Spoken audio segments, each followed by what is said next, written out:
Well, hey guys, welcome back to another episode podcast from Temple Executive Coaching of that guy and that girl providing leadership solutions to small and medium-sized business owners. Today, we're going to be tackling the question that is happening right now, developing your remote work staff. I'll be honest with you guys. I don't like it. All right. There are some things I'm open to. All right. Before everybody starts lighting up the comments section, some things I'm open to. I'll hear it out. But I got to agree with some of my clients. I don't like it. I just don't. All right. I mean, so let me ask you two questions. I want us to look at what is inadequate. All right. Inadequate about not being on site with your coworkers. Guys, listen, do we really want this to be the new normal or temporary? Okay. To help us answer that, we have that girl. I can honestly say this, a great friend, a colleague with us, Mrs. Holm. Ann is a professional certified coach. She specializes in executive and organizational development coaching, in addition to being a certified master practitioner of the Myers-Briggs Type Indicator. She offers the Type Coach online assessment, which not only assists with personal development, but also team development. And that's something that Ann and I are working with right now, a team. We're sharing a client. She's doing phenomenal, by the way. In addition, she's certified to assess and coach emotional intelligence. When it comes to emotional intelligence, folks, just so you know, the only nut she has not been able to crack is me. Now, prior to coaching, she had 25 years of experience in applied brain science. And she's also co-authoring a book on the topic of applied brain science and has a bachelor's of arts and a master of science from the University of Michigan. She's a Wolverine. Let's hear it from Buckeye fans. And with a focus in psychology, brain science, and language. Holy moly. And she is also one of our executive coaches with Temple Executive Coaching. So, Ann, I can't think of anyone else better to ask. Ann, is this stuff working out? We're developing your remote work staff.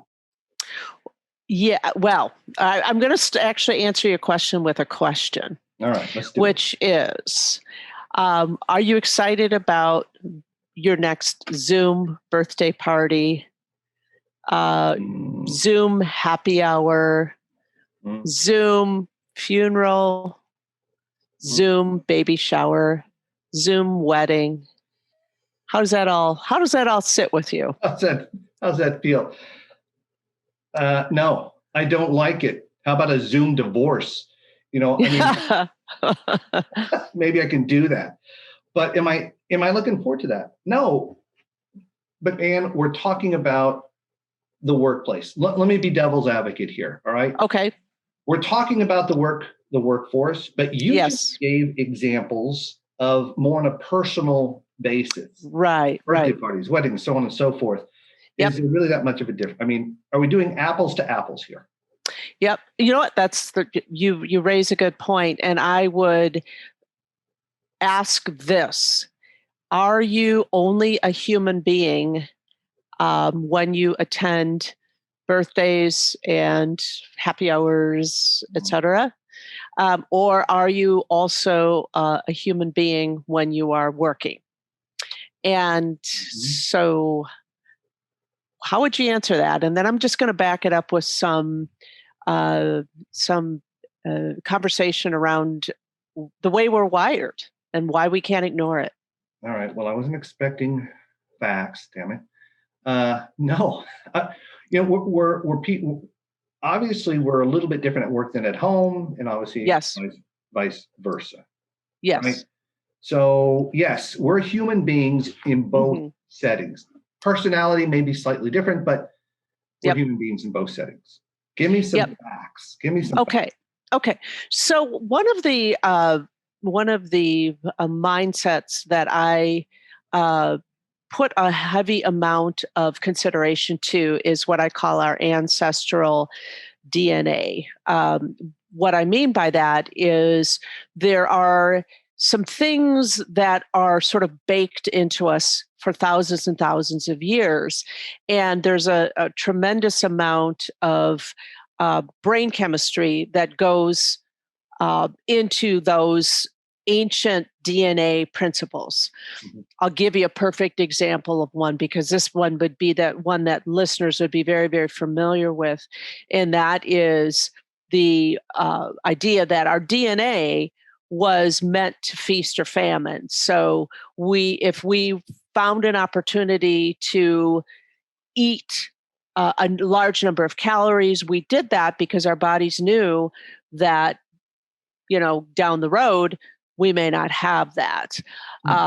Unfortunately, and you may have heard people talk about this, in conversation or in the news or in just the literature, that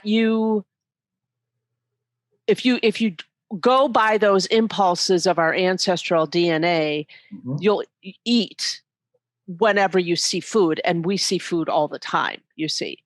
So, and that can cause a great deal of either health problems if you overeat, or potentially anxiety if you are trying to not eat. My point being, anytime you have your ancestral DNA trying to operate in the modern world and it's not getting much of a match, that is a source of potential stress. And it's an insidious sort of stress. So you may not even know it's getting to you, but it does, because we have certain principles, such as being wired to connect physically in the same space. That's why I ask you, why is a Zoom birthday party not as good as one in person? Right. Right. You're still seeing the faces, et cetera, but Mhm. what's missing? I like that. I like that point. And I had talking with a couple of other my clients and you as well on this subject, and we came up with this, I guess you'd call it, example, for lack of a better term, with a Zoom integrate. And nothing, by the way, nothing against the company Zoom. I mean, they've provided a fantastic service. I'm not bashing Zoom. No. I mean, but all of these platforms. Yep. And how we're now utilizing them, because I think that we talked, Ann, and you said that you brought up the point, we were forced into this. This was a reactionary. Yep. These platforms, but missing the energy of being in the same room with someone, because with a lot of these platform virtual calls, if you will, our world is what we see in that box of that other person, not the conference room, not ducking my head into your office or the break room, so on and so forth. That's correct. So as we're doing this visual, podcast remotely. Yes, exactly. If you were to bend down and pick something up in the middle of my sentence, I'm wondering, where the heck did she go? Right. So exactly.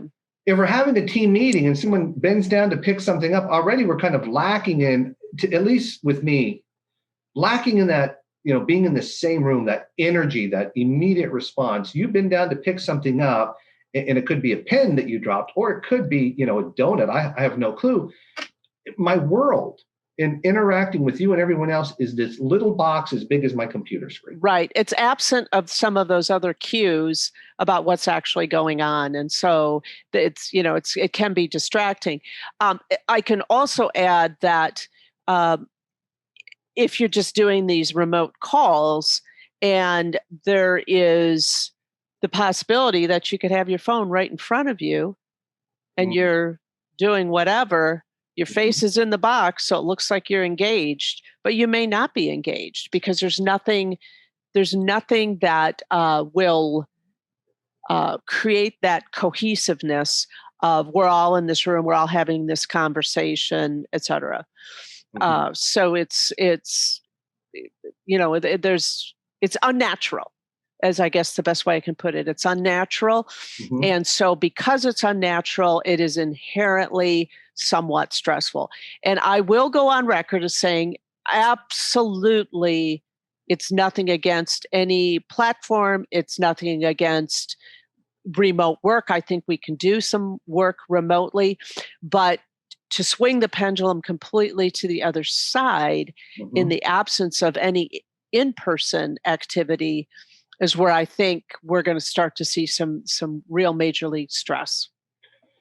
Well, and that's one of my concerns with this. And I'll lean towards, and you can straighten me out, so can the listeners. I lean toward those, individuals who need that interaction. That when I mean interaction, I mean that doggone immediate interaction.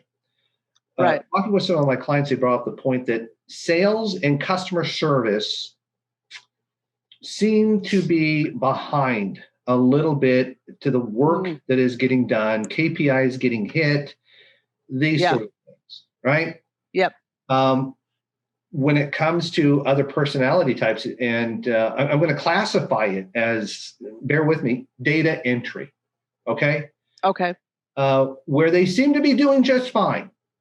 Yes. So if I can be left alone to do a particular a function, I call it data entry.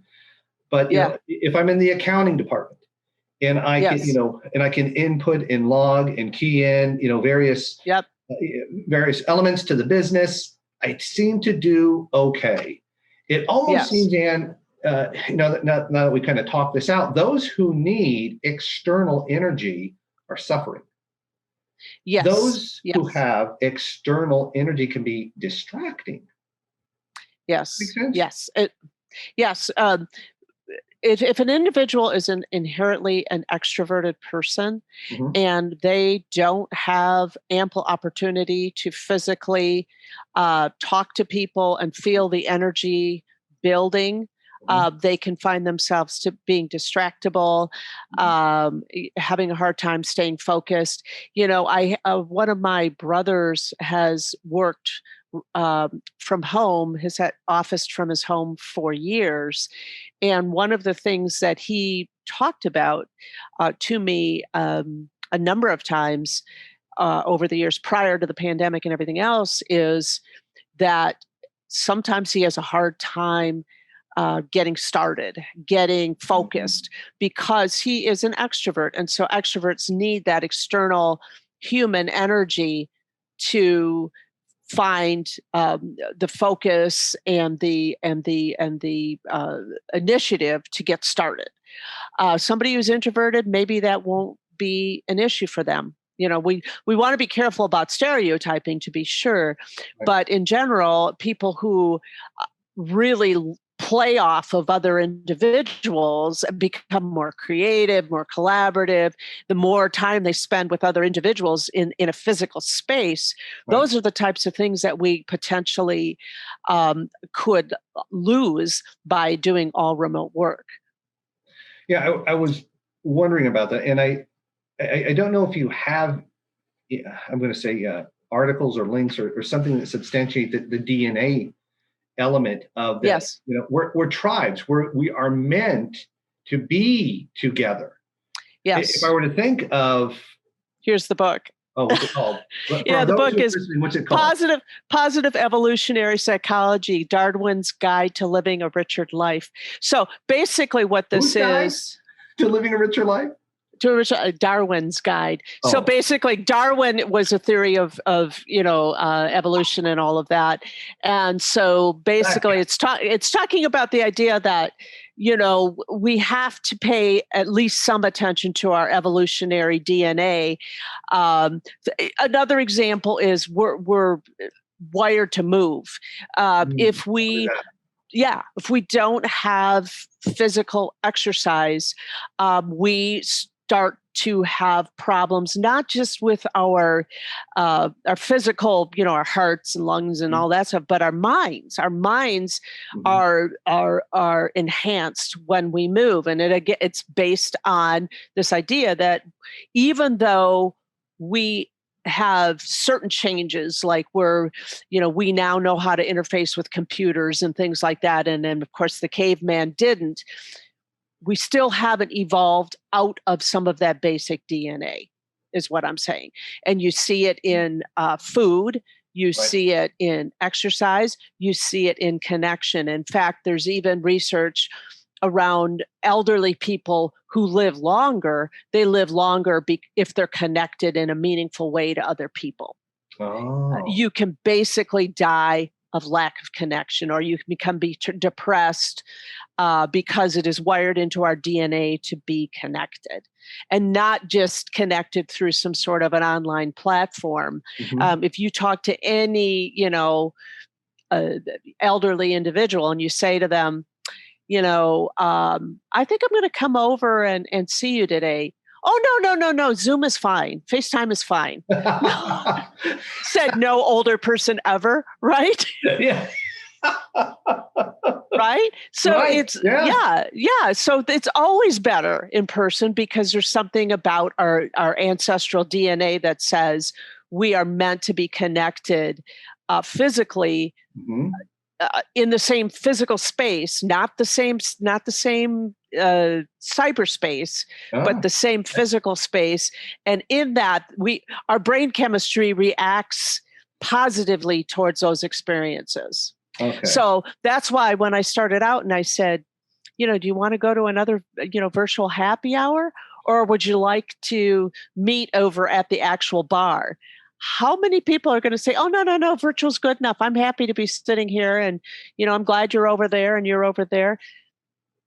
You might have, some people might say that, Mhm. but the experience would be decidedly different if you are actually in that physical space doing that together.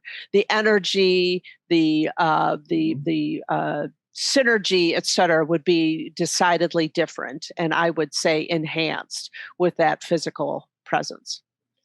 So, if we kind of bring it closer to developing our work staff, in Yes, our last episode, we talked about um, employee development and yes, employee training.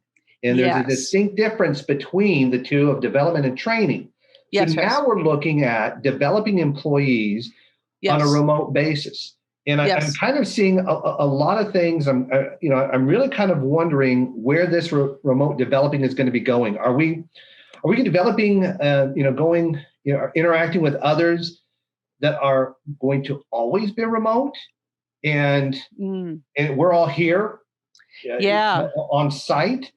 Are we going to be interacting or developing others who are remote, and who are they going to be interacting with? Other people who are remote? I mean, the whole thing is a yes, little convoluted to me, because yes, you talked yes, about the emotional intelligence of that development piece. As you brought up, and sometimes that emotional intelligence has to have immediate feedback, right? yes, Not when the Zoom call ends, or right, or in yes, for yes, yes. all, or whatever call you're using, but kind of that immediate interaction, Right, right, not the right. next scheduled call. Meeting. Yes, Yeah. exactly. Exactly. Yeah, no, you raise a good point, because when we are only meeting at these very specific times, et cetera, you don't have that opportunity to come in and play off of somebody else's energy, for instance. So, we have our meeting and I walk down the hallway at work and I go, and I come back and I say, I was thinking about this. And that person might have been thinking about that at that moment. And then we have this moment of synergy and creativity and collaboration Mhm. that happens outside of the actual meeting. But because we're in the physical space, it becomes possible. Now, when I talk about things like developing remote work staff, what I'm talking about is that remote staff has some distinct needs Mhm. apart from when you're working in the same building. They're similar, but with remote staff, it's even more critical. These ideas of developing their self awareness so that they know things like, how do they manage distraction? How do they manage energy when they aren't feeling it? Let's say they're an extrovert. What are you going to do? When you're not feeling the energy to get started. How do you set goals? How do you how do you spark creativity apart from being with your work colleagues and all of that. So much of this is going to require an enhanced sense of self-awareness. And that's really important for developing a work staff, a remote work staff that's going to function optimally. So if I understand, it seems like what you're saying is that if you do have a development program Yes. for developing your employees, Yep. it Yep. has to be different for those who are on site as opposed to those who are off site. It's a different emotional intelligence. Do I understand? I think I think you can maybe lean in that direction. You can talk about, you have different needs, and you have to address them differently. So, for instance, at work, or excuse me, at home, you Mhm. might be looking at things like distraction management. How do you know when you're distracted in your home environment? Another big one, how do you know where your boundaries are?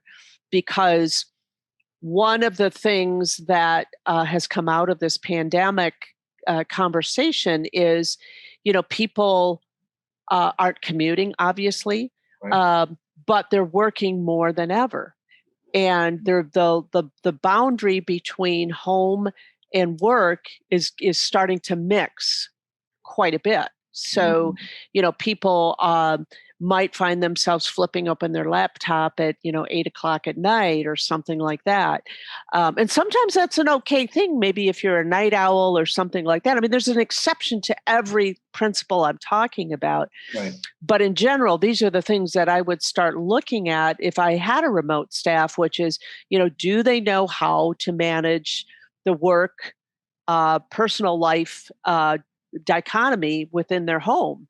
Have they given thought to a dedicated workspace? Have they given thought to how will they manage distractions? How will they manage moments when they don't feel terribly inspired to work? Uh, all of those types of things.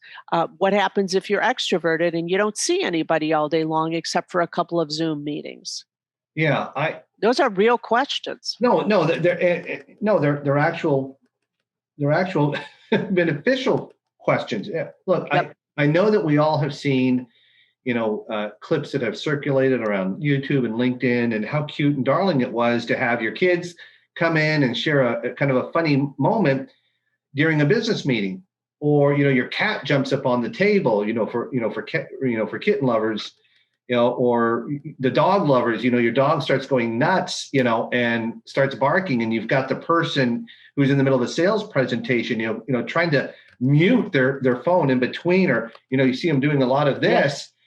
Yeah. No one's going to love your children as much as you do. And I've had children, I love children, but after a while, I don't know how much I appreciate that type of a distraction during a Zoom call, or your cat jumping up on the desk and showing its butt to everybody. I'm Right. just not down with it. Yeah.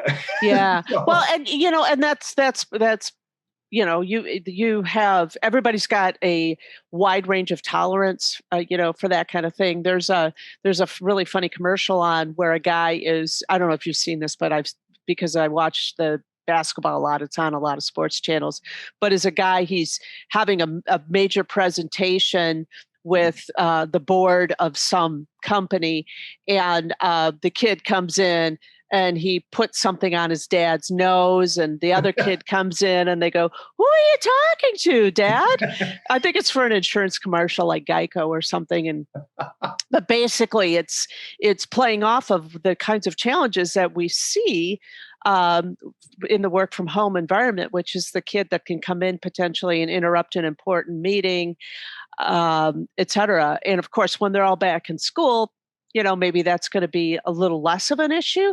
mhm. But the point is that two things. Do you truly know how to manage your strengths and blind spots so that you can work optimally Mhm. from your home, because those structures are not present that you would typically have at work? That's the first question. The Mhm. second question is, at some point, do you find yourself feeling a little de-energized because you're just talking to a box, Right. all day long? If that's, how you're doing your meetings, how does that all work? Is there a hybrid your company needs to use? Are you going to develop some self-awareness around, how's the company as a whole doing with creativity, collaboration, and everything else? And it's known that that type of stuff suffers when you're not in the same room together also. So are you looking at, additional employee development retreats? So, or once the pandemic is done, there's so many questions about all of this. But at the end of the day, I don't think we can ignore our basic human wiring as far as needing to be physically in the same space with people. Well, you bring up that point, the lines being blurred. Yeah. Weren't we already struggling with, how do I have more of a work-life balance? Yes. And working remotely with any type of virtual call, I don't think is the answer. In fact, I think it blurs it even more so. Right. That's my feeling. Right. Studies that have been done. All I have is the conversations I've had with my clients, business owners, and where they've kind of noticed the big difference. There was a wonderful article written by a gentleman, and excuse me if I mispronounce his name, but it was a really good article. It's by Raghu Misra. Now, he does have a website. It's called wiredtoperform.com. Now, he did say, being forced to work at home has highlighted certain issues within my team, which I never really noticed before. I always prided my team on excellent collaboration, but when it came down to it, I've seen how we've all made basic mistakes that could have been resolved with better communication. We're getting so much done. Unfortunately, this hasn't converted to meaningful output. So yes. Again, it's his article, really a great article. Rahul, worth the time. Yeah. From wiredtoperform.com. But again, no immediate feedback, right? Yep. No one to really cover your blind spot when we sign off on the call. Yeah, to cover it in the moment. Yeah, cover your blind spot in the moment. Or wait for that moment where you're not in front of everyone.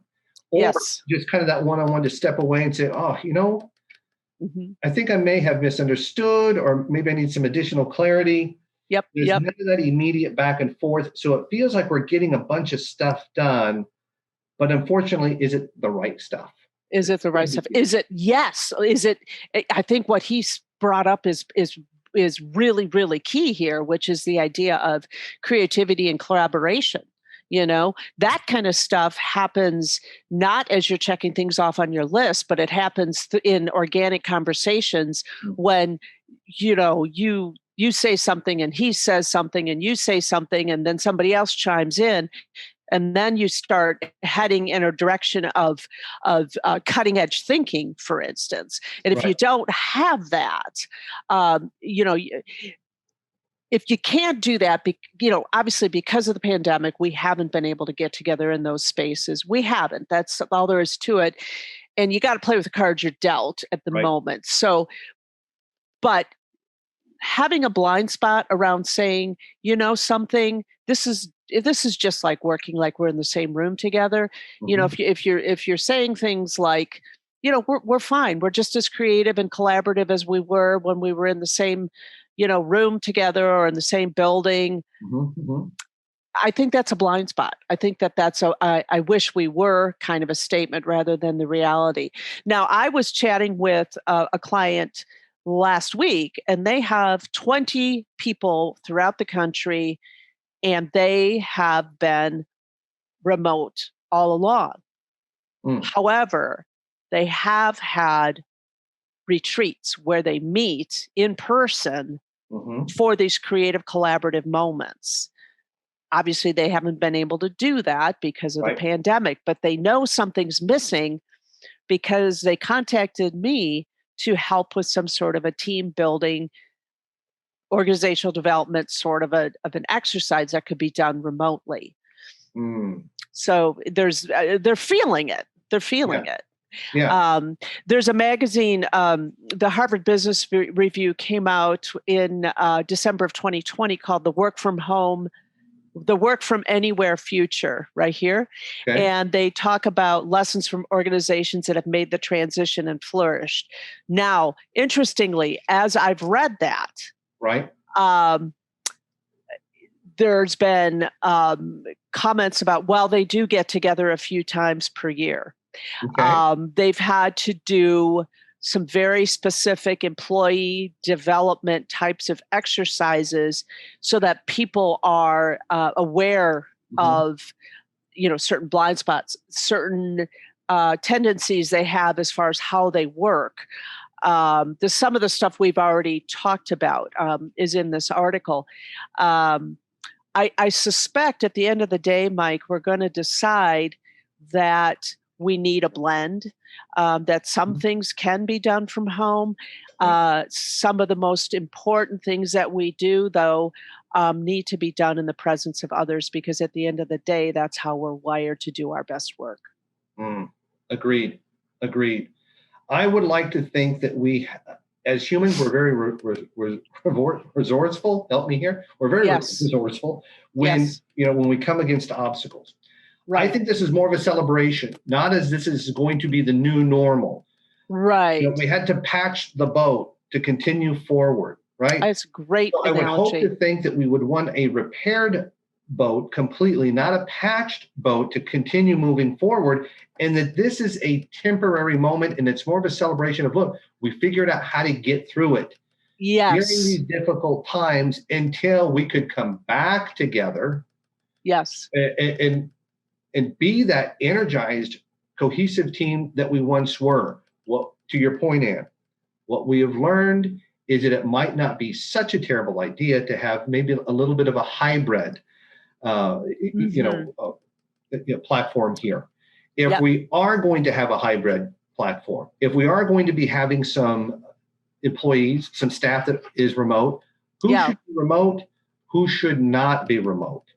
Right. I think leaders are developed at the moment on site because sometimes that's leadership. You have to make a judgment. You have to make a decision at the spur of the moment, but knowing when to make that immediate decision. And I don't think you can do that remotely. I think most promotions are going to come through those who are on site in that collaborative effort. I think there's always an exception. Go ahead. Yeah. No, you're right. There's always an exception. I also feel like we have added tools to our toolbox. So, for instance, we now have a pretty good site. We can do Zoom and a number of other platforms, and I think they're going to continue to evolve. And even in the last years, the Zoom platform, for instance, has really evolved into breakout rooms and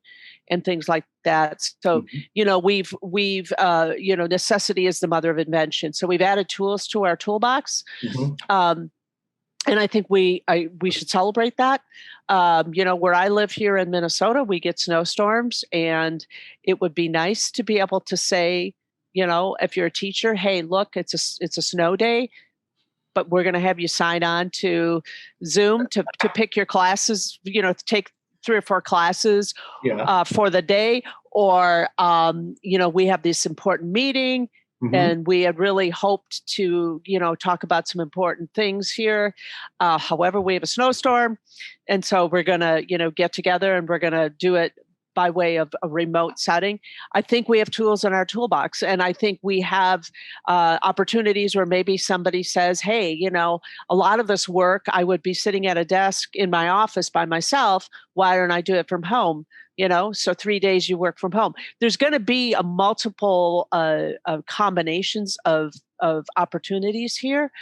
But I think at the end of the day, I guess my take-home message is, don't forget the human element in all that we do. Correct. And how important it is to operate optimally. At the end of the day, some sort of human-to-human contact is going to be essential for optimal performance. And I think that we want to keep, just because we got thrust into this by way of the pandemic, we want to keep our eye on that, the importance of that other reality that we lived in, a lot. And my overall take home message is all of this will work better whether you're remote or you're in person if you have good employee development, if they are aware of their strengths, their blind spots, emotional intelligence, collaborative habits, etc. If you have an awareness around that, then you'll get the best out of both worlds. But both worlds are absolutely going to need to be present moving forward.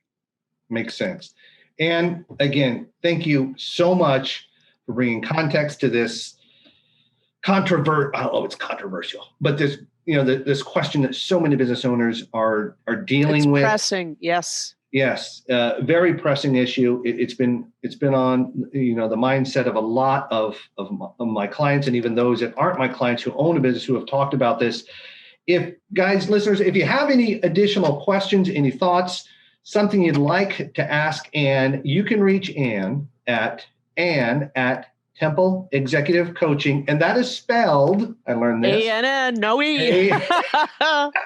I'm going to put it above. It'll be above your head there, Ann. It is ANN at templeexecutivecoaching.com. And once again, thank you so much. Thank you. It's a great topic. Hearing everybody's thoughts, comments, or any other topics you would like to hear us talk about at That Guy, That Girl Leadership, providing leadership solutions. Till the next time, for those of you who made it all the way through, we couldn't appreciate you anymore. Thank you very much. Thank you. Bye-bye. Bye-bye.